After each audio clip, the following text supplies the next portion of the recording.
Hello, Mark. This is Hellena. My student number is S0441012. The speech title is John Hardy, My Green School Dream, and I'm a freshman. I grew up in a very small village in Canada, and I'm an undiagnosed dyslexic. I had a really hard time in school. In fact, my mother told me eventually that I was the little kid in the village who cried all the way to school. I ran away. I left when I was 25 years old to go to Bali, and there I met my incredible wife, Cynthia, and together, over 20 years, we built an amazing jewelry business. It was a fairy tale, and then we retired. Then she took me to see a film that I really didn't want to see. It ruined my life. Laughter. The Inconvenient Truth. And Mr. Gore. I have 4 kids, and even if part of what he says is true, they're not going to have the life that I had. I decided at that moment that I would spend the rest of my life doing whatever I could to improve their possibilities. So here's the world, and here we are in Bali. It's a tiny little island, 60 miles by 90 miles. It has an intact Hindu culture. Cynthia and I were there. We had a wonderful life there, and we decided to do something unusual. We decided to give back locally. And here it is. It's called the Green School. I know it doesn't look like a school, but it is something we decided to do, and it is extremely green. The classrooms have no walls.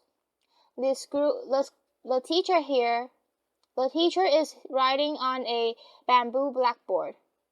The desks are not square. At Green School, the children are smiling. An unusual thing for school, especially for me. And we practice holism. And for me, it's just the idea that if this little girl graduates as a whole person, chances are she'll demand a whole world to live on. Our children spend 181 days going to school in a box. The people that built my school also built the prison and the insane asylum out of the same materials. So if this gentleman had had a holistic education, would he be sitting here? Would he have had more possibilities in his life? The classrooms have natural light. They're beautiful. They are bamboo. The breeze passes through them, and when the nature breeze isn't enough, the kids deploy bubbles. But not the kind of bubbles you know. These bubbles are made from natural cotton and rubber from the rubber tree. So we basically turn the box into a bubble. And these kids know that painless climate control may not be part of their future.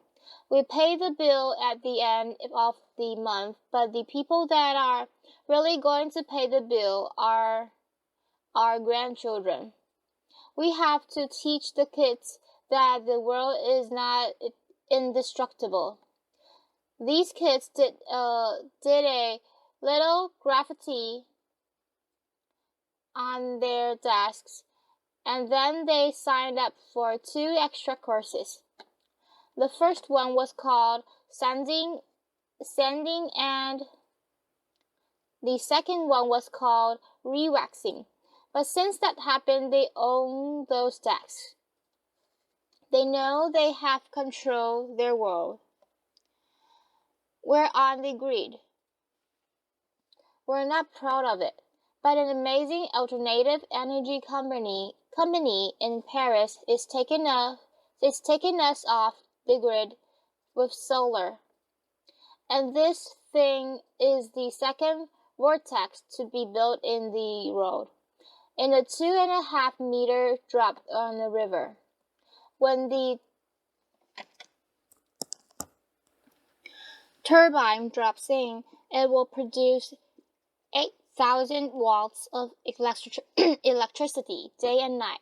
And you know what these are. There's nowhere to flush.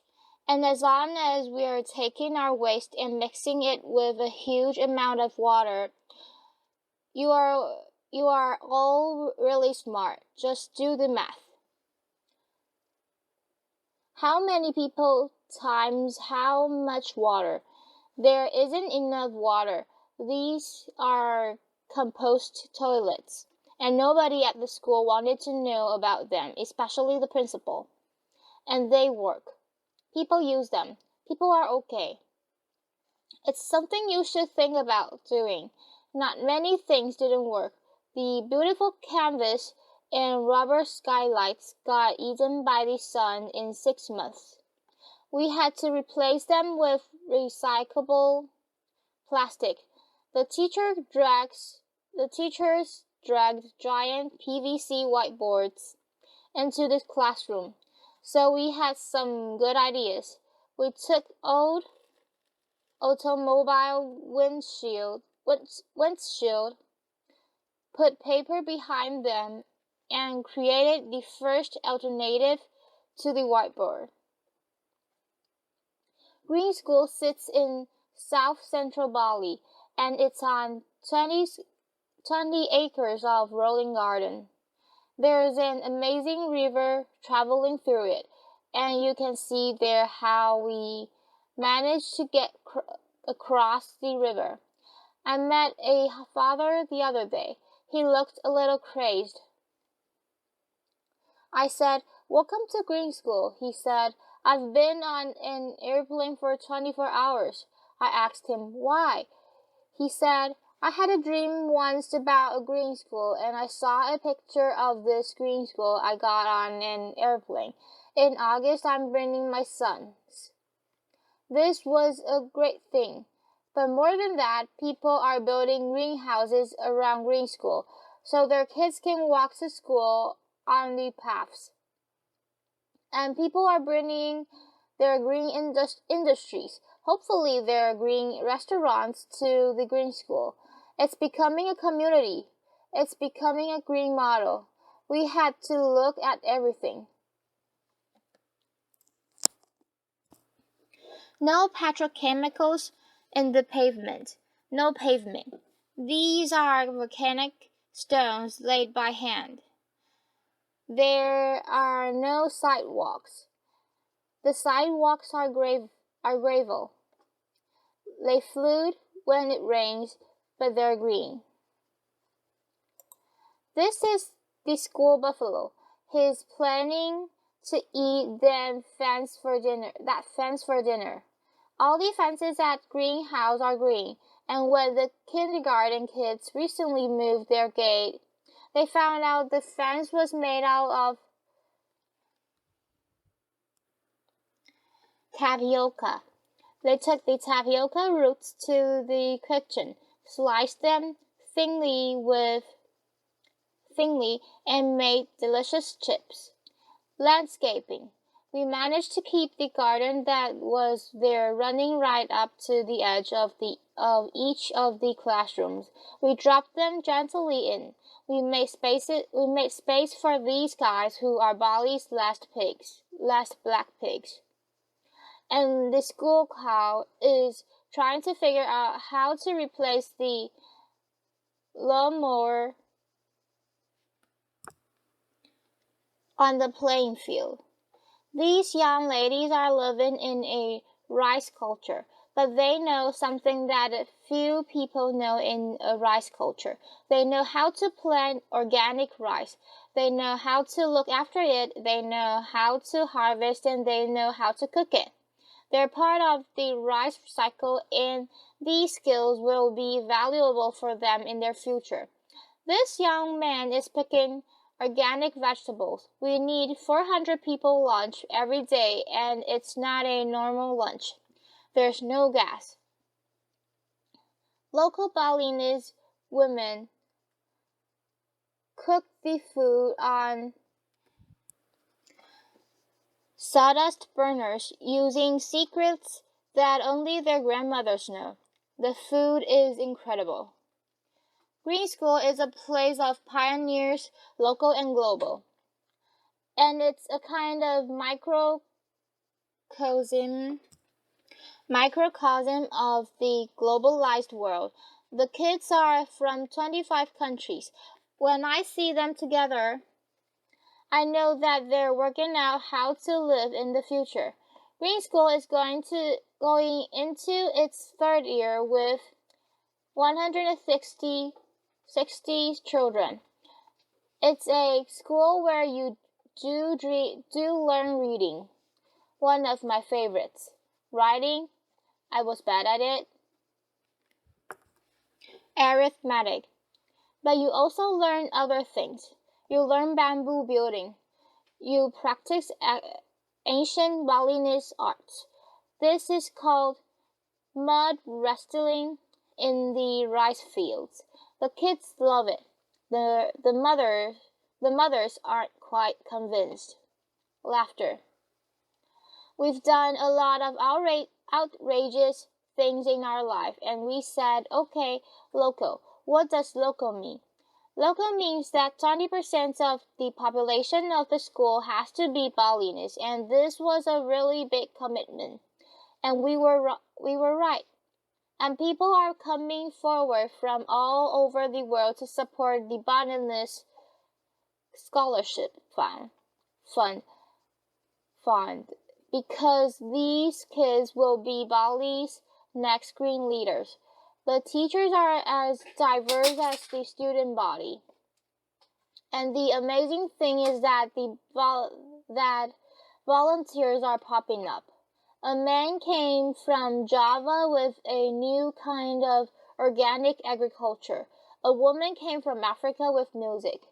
And together these volunteers and the teachers are deeply committed to creating a new generation of global green leaders. The Green School effect. We don't know what it is. We need someone to come and study it. But what's happening are learning different kids. Dyslexic. We've renamed them Perlexic. Are doing well in these beautiful, beautiful classrooms. And all the kids are thriving. And how did we do all this?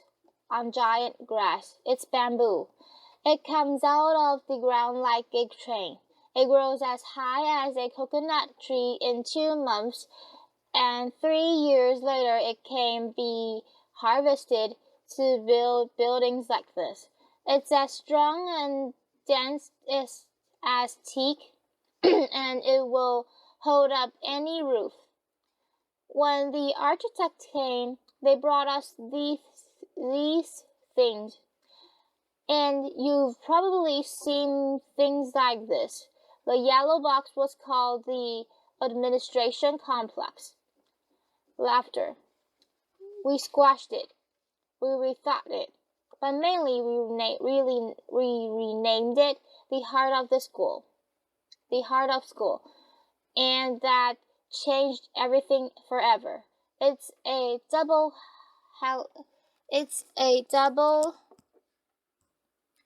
helix. It has administrators in it and many, many other things. And the problem of building it, when the Balinese workers saw long reams of plans, they looked at them and said, "What's this?" So we built big models. We had them engineered by the engineers. And Balinese carpenters like this measure them with their bamboo rulers. Selected the bamboo and built the buildings using age-old techniques, mostly by hand. It was chaos, and the Balinese carpenters want to be as modern as we do, so they use metal scaffolding to build the bamboo building. When the scaffolding came down, we realized that we had a cathedral to green and a cathedral to green education. The heart of school has 7 kilometers of bamboo in it. From the time of the foundations were finished, in 3 months it had roofs and floors. It may not be the biggest bamboo building in the world, but many people believe that it's the most beautiful. Is this doable in your community? We believe it is. Green School is a model we built for the world. It's a model we built for Bali. And you just have to follow these simple rules. Be local. Let the environment lead and think about how your grandchildren might build. So, Mr. Gore, thank you. You ruined my life, but you gave me an incredible future. And if you're interested in being involved in finishing Green School and building the next 50 around the world, please come and see us. Thank you. Applause.